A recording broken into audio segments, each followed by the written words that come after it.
Something major just happened in Washington, and what comes next could change the country forever. In the past day, the United States House of Representatives made a decision that has sent shockwaves across the nation. They have voted to impeach Donald Trump. The vote was incredibly close, so close that just one vote made all the difference. Right now, a process that is written into the Constitution is moving forward, and what unfolds over the next few days will shape the future of American politics. I am going to explain exactly what is taking place, what the media is not showing you, and the different ways this could end. But you need to know this right away. This situation is different from anything we have seen before. It is not like past impeachments. The politics have changed, and sources are saying that conversations are happening right now that many thought would never take place. If you want to stay updated as this story develops, subscribe now. Click that button below because I will be bringing you the latest information as soon as it comes out. Do not depend on news channels that are hours behind. Let us dive in. Yesterday inside the House, the atmosphere was intense. Members of Congress were not just casting votes. They were taking positions that cannot be taken back. The final tally was 218 to 217. One single vote. That one vote was the difference between moving forward and being stuck. That narrow margin shows just how divided this moment really is. Moments after the vote ended, Trump responded on Truth Social with a message that stunned people in Washington. He called the vote unfair, called it a setup, and stated that he would never step down no matter what. His words were bold, confrontational, and according to people close to the White House, completely against what his legal advisors recommended. But Trump does not follow what lawyers tell him. He follows his gut. And right now, his gut is telling him to stand his ground. At the same time, leading Republicans have stayed silent. Kevin McCarthy has not made a statement. Mitch McConnell has not answered questions. That silence is not neutral. It is strategic. When powerful leaders stay quiet during a major crisis, it means they are waiting to see how things develop before taking a side. And that hesitation, that moment of waiting, is where the real fight is taking place. But here is what almost no one is discussing. This House vote is not the final step. It is just the beginning. What happens next in the Senate is where the Constitution will either stand strong or fall apart. And people keep comparing this to Richard Nixon in 1974. But that comparison is wrong. This is nothing like Nixon. Nixon did not have social media. Nixon did not have a movement of supporters who see him as a leader of a cause.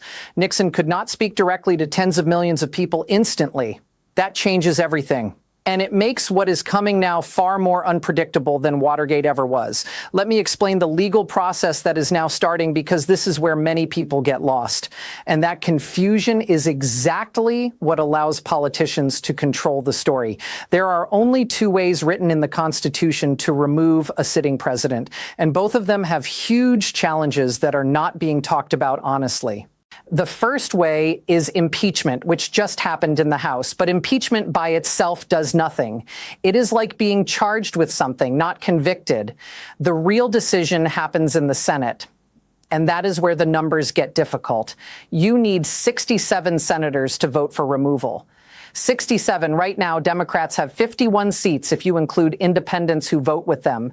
That means you need 16 Republicans to vote to remove a president from their own party. That has never happened in history, not once. Trump was impeached 2 times before, once in 2019 for the Ukraine situation, once in 2021 for what happened on January 6th. Both times the Senate said no because Republican senators chose loyalty to their party over everything else. The second way is something called the 25th Amendment, Section 4. This allows the vice president and most of the cabinet to declare that the president cannot do his job anymore. If that happens, power goes immediately to the vice president. But here is the problem. The president can fight back, and then Congress has to vote. You need 2/3 of both the House and Senate to keep him removed. That is an even harder requirement than impeachment, and it requires the president's own team, people he chose himself, to turn on him. J.D. Vance using the 25th Amendment against Trump, not going to happen. The cabinet members have their jobs because of him. They will not destroy their own careers. Now, here is the part that mainstream media is completely skipping. And this is critical. There is a third way that almost nobody is mentioning. Section 3 of the 14th Amendment. Some call it the Insurrection Clause. It says that anyone who took part in rebellion against the United States cannot hold federal office. This part of the Constitution does not need a Senate trial. It does not need 67 votes. Several states already tried to use this to keep Trump off their ballots. Colorado, Maine, Illinois all attempted to disqualify him using this rule before the Supreme Court stepped in. But if Congress officially uses Section 3, everything changes. That is the extreme option nobody wants to talk about because it goes around the normal impeachment process and moves straight to disqualification under the Constitution. So who is really behind this impeachment vote? Because I promise you, this did not just happen on its own. There are powerful people working behind the scenes, and their influence is all over this. Start with the major donors. The Koch network, which has funded Republican campaigns for years, has gone quiet on Trump. That silence is intentional. When billionaires stop giving money, politicians pay attention right away. Peter Thiel, who was one of Trump's biggest supporters in Silicon Valley back in 2016, has reportedly told people that Trump is now a problem. These are not Democrats. These are Republicans from the old establishment who built the modern conservative movement, and they are backing away. Then you have the division inside the Republican Party itself. There is the traditional wing, people like Mitt Romney, Lisa Murkowski, Susan Collins, who never fully liked Trump but accepted him because he delivered Supreme Court judges and tax cuts. Then there is the hardcore MAGA group, the Matt Gaetz types, the Marjorie Taylor Greenes, the Lauren Boeberts, who will stand with Trump no matter what happens. That internal battle is ripping the party apart. And the impeachment vote just forced every single member to choose a side publicly. Now, let me tell you something that just came out 48 hours ago. Sources on Capitol Hill are confirming that 12 Republican senators held a private meeting in a secret location. No assistance, no official record, just 12 of them talking about what happens if Trump actually faces a trial in the Senate. What they discussed has not been revealed, but the fact that the meeting happened at all tells you everything. They are planning for something they publicly say is impossible. And here's the interesting part. Text messages between Trump and some of his closest supporters have reportedly been requested by investigators. If those messages go public, and legal experts say they probably will during a Senate trial, what they contain could be extremely damaging. We are talking about possible evidence of trying to pressure witnesses, blocking justice, and coordinating with people who are currently facing federal charges. But the real question is this. Why are even Trump's strongest supporters starting to have doubts? The answer is simple politics and math. If the Republican Party ties itself to Trump and loses badly in 2026, the party could be locked out of power for decades. Let me show you the 4 scenarios that are now possible, and understand that each one of these is real. This is not guessing. These are the plans being discussed in private right now. Scenario 1, Trump wins. I give this about a 40% chance. The Senate holds a trial, but Republicans stay united. Fewer than 16 Republican senators change sides, and Trump is cleared for the 3rd time. If this happens, he will come out stronger than before. His supporters will see it as proof that he is untouchable, that his enemies tried to destroy him and failed again. He will energize his base even more. And the 2024 election becomes a fight about who is being treated unfairly versus who is standing up for the country. But here is the danger. If Trump survives this, it creates a terrible example for the future. It means a president can do almost anything. And as long as his party controls 34 Senate seats, he cannot be stopped. Look at what happened in Turkey with Erdogan. Look at Hungary with Orban. Democracies do not fall apart overnight. They weaken slowly when accountability stops working. Scenario 2. Trump falls. I give this a 30% chance something major breaks. Maybe it is those leaked text messages. Maybe it is someone from inside the administration who speaks out. Maybe it is financial documents that get released showing illegal deals with foreign governments. Whatever it is, it has to be so clear, so undeniable that even his strongest defenders cannot explain it away. If that happens, 17 Republican senators will find the courage to vote for removal because suddenly protecting Trump becomes more dangerous than letting him go. This is exactly what happened to Richard Nixon. It was not the Watergate break-in itself that ended his presidency. It was when he fired the special prosecutor. It was when the tapes proved he had been lying the whole time. Nixon did not quit because of evidence. He quit because Republican senators told him he would be removed, and they only told him that after their own voters turned against him. Scenario 3, constitutional crisis, 30% chance. Trump is convicted and removed by the Senate, but he refuses to accept it. He claims the trial was rigged, that the vote does not count, and he locks himself in the White House or Mar-a-Lago and keeps saying he is still the president. At that point, who forces him out? The Secret Service, the military? This is not just theory. We saw a version of this on January 6th, 2021. But there is a fourth scenario that almost nobody in the mainstream media is willing to say out loud. And this is the one that insiders actually think is most likely. The secret deal. Here is how it works. Republican leadership, people like Mitch McConnell and a small group of senior senators, go to Trump privately. No cameras, no press, no public announcement. And they offer him a way out. Resign on your own, and in return, you get a full pardon for all federal crimes. Your legal problems go away. You avoid the embarrassment of a Senate conviction. You get to control the story and say you are stepping down for the good of the country. This is not made up. This is exactly what happened with Richard Nixon in 1974. Nixon resigned and Gerald Ford pardoned him 1 month later. It was a deal made in secret that let Nixon escape prosecution. And right now, multiple sources close to Trump's team are confirming that this conversation is happening. His lawyers are reportedly telling him that if he goes to trial in the Senate, evidence will come out that could lead to criminal charges he cannot escape. State charges that a presidential pardon cannot fix. Because here is what changes everything this time. Trump is not just facing federal problems. He is facing state-level prosecutions in New York and Georgia, in other places where a president has zero pardon power. The Manhattan district attorney has financial records showing possible bank fraud, tax crimes, and falsified business documents. The Fulton County DA in Georgia has him on tape asking officials to find votes. Those cases do not disappear even if he cuts a federal deal. So the real question is not whether Trump can survive a Senate trial. The question is whether he can be convinced that resigning is his only way to avoid prison. And that negotiation is happening right now.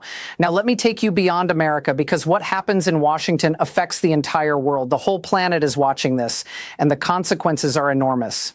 NATO allies are worried. Behind closed doors, European leaders are asking the same thing. If America cannot hold its own president accountable, how can we trust that your promises mean anything?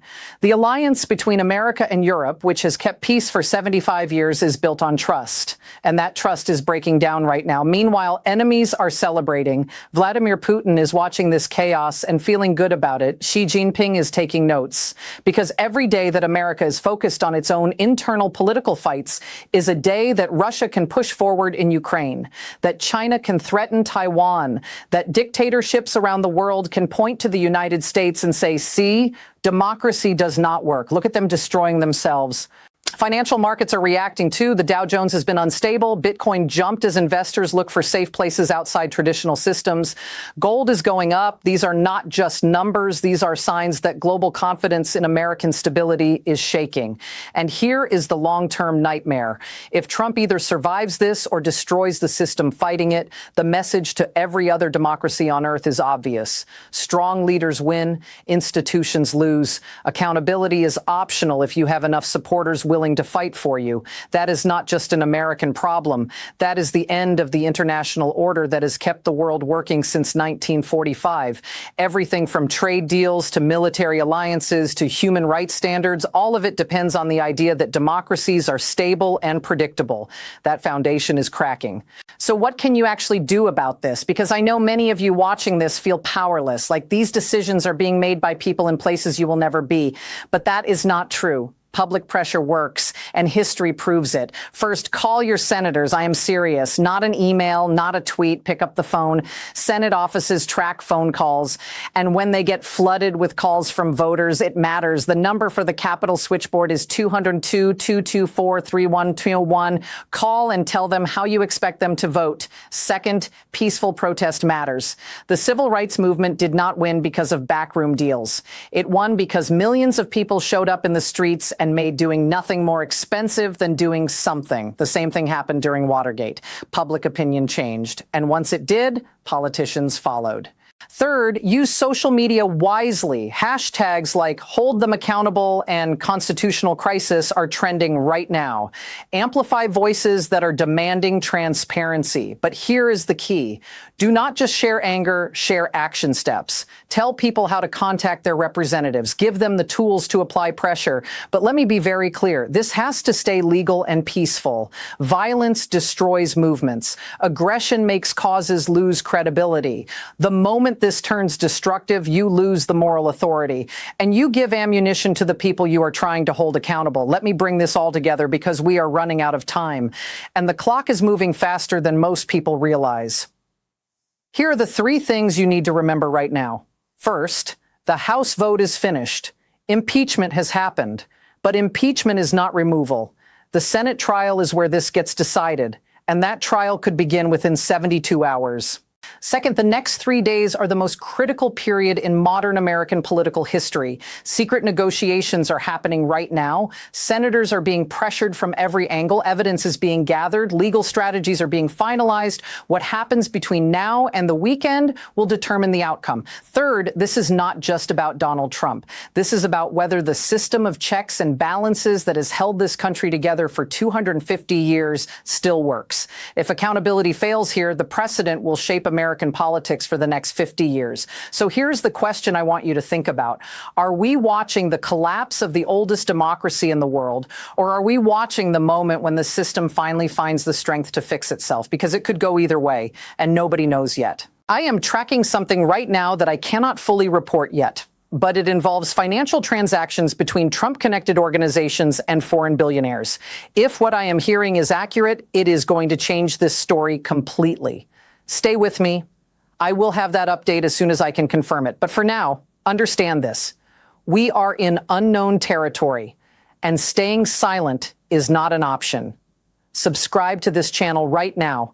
Click that button and turn on notifications because I will be updating you the second anything breaks. This story is moving by the hour, not by the day. Share this video everywhere. People need to know what is really happening, not the cleaned up version the networks are giving them. Drop a comment below. Do you think Trump survives this? Or is this finally the end? I want to hear from you. Tonight, I am going live to cover the Senate response as it happens. Join me. This is history happening in real time, and the truth will not be silenced.